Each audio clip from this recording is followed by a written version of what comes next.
Agile product management differs from product management that has been done for many years in actually very subtle ways.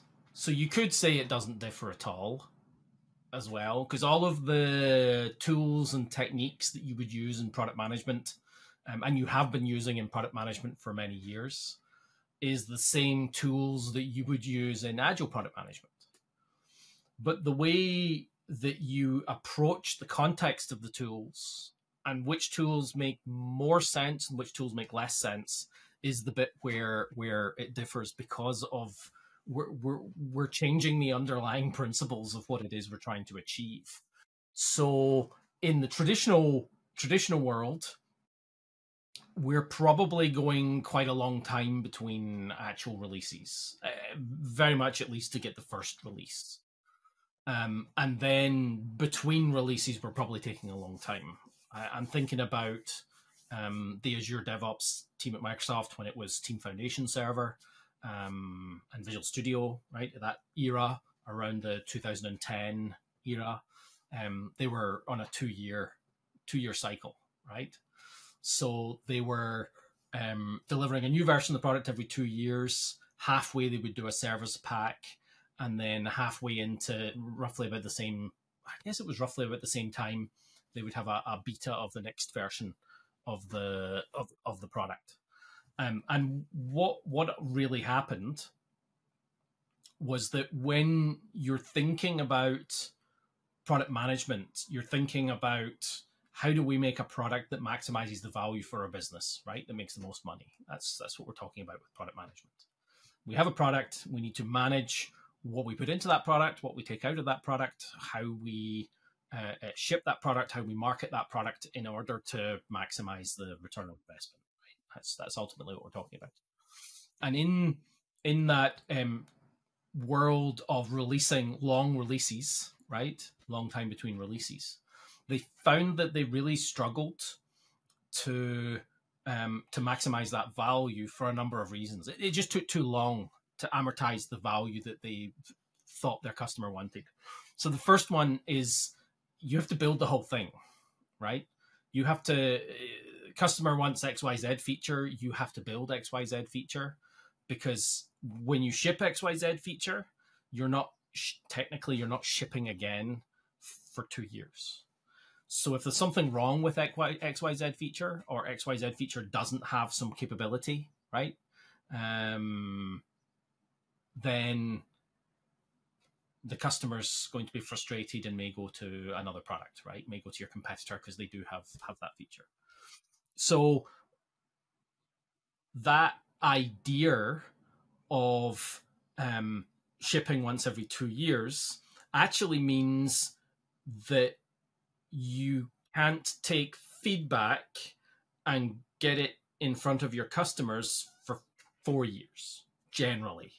There may be circumstances where you can change what you're working on, but then it becomes a big issue, right? Because you've planned all of this stuff over 2 years, and somebody makes a change to what it is they want to deliver. What is the impact across all of the things that you're working on?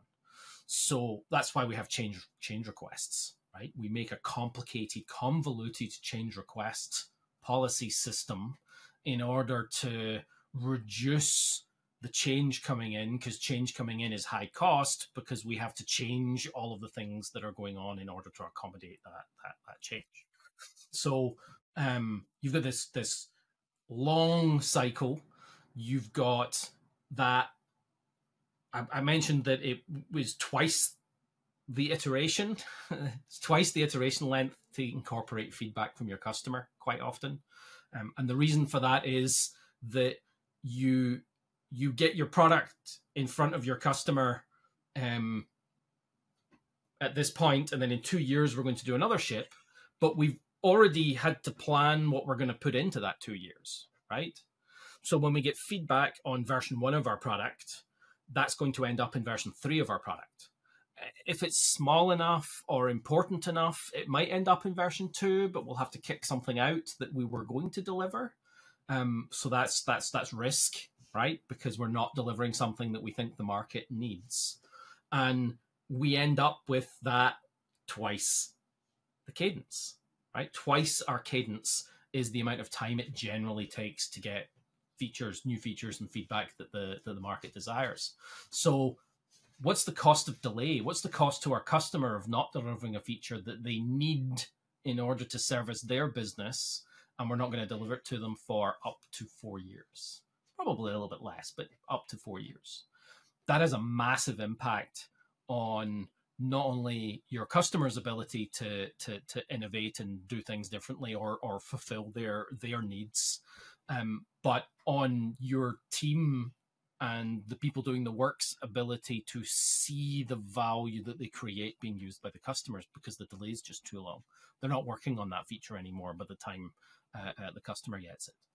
So one of the fundamental premises that we talk about in Agile product management, the Agile piece versus the just product management piece, is that we're going to have much shorter cycles, much radically shorter cycles.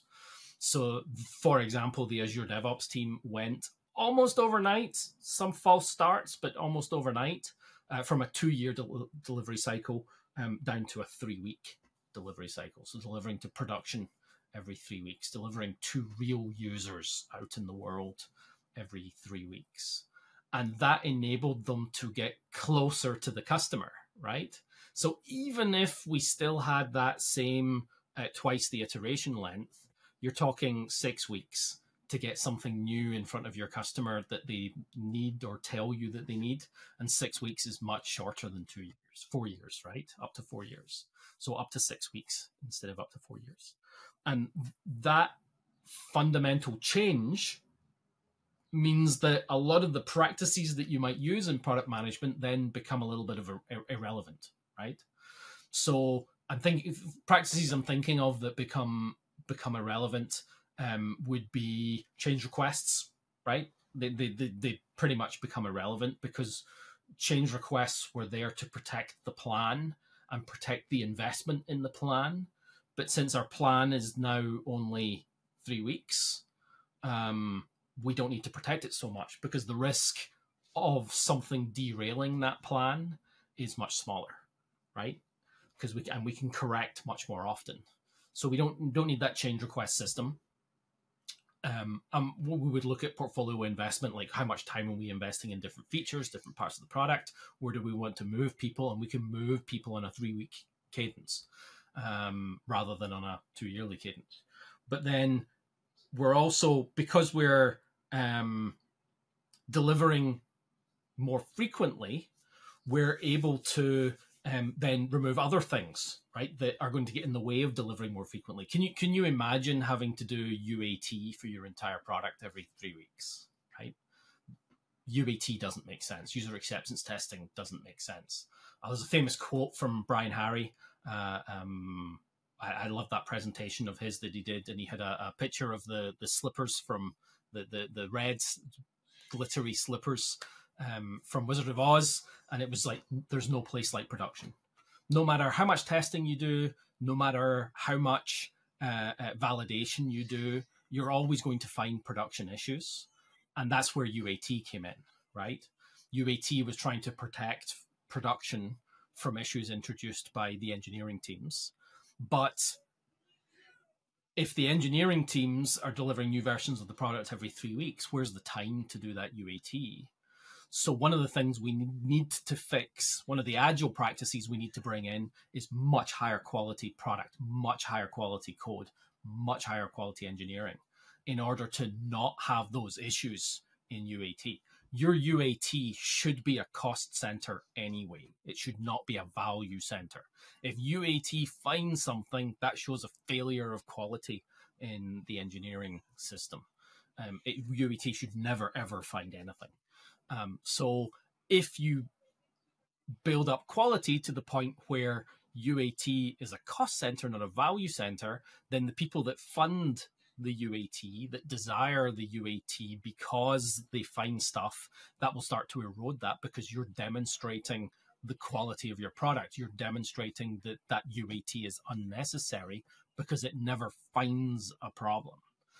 So that you have to apply that thinking to all of the practices that we have in product management. Do they make sense in agile product management versus the way we always used to do things, right? So can we do it quickly? Is it getting in the way of actually getting our product in front of users? Because that's how we validate that we've built something that's valuable. How do we enable that continuous delivery of high quality usable product into the hands of our users? And what of our practices that we use right now in product management make sense in that space, and which don't make sense, right? And they maybe don't make sense because they become irrelevant, or they don't make sense because they take too long. And what are we going to replace them with in order to effectively maximize the ROI of our product in the market?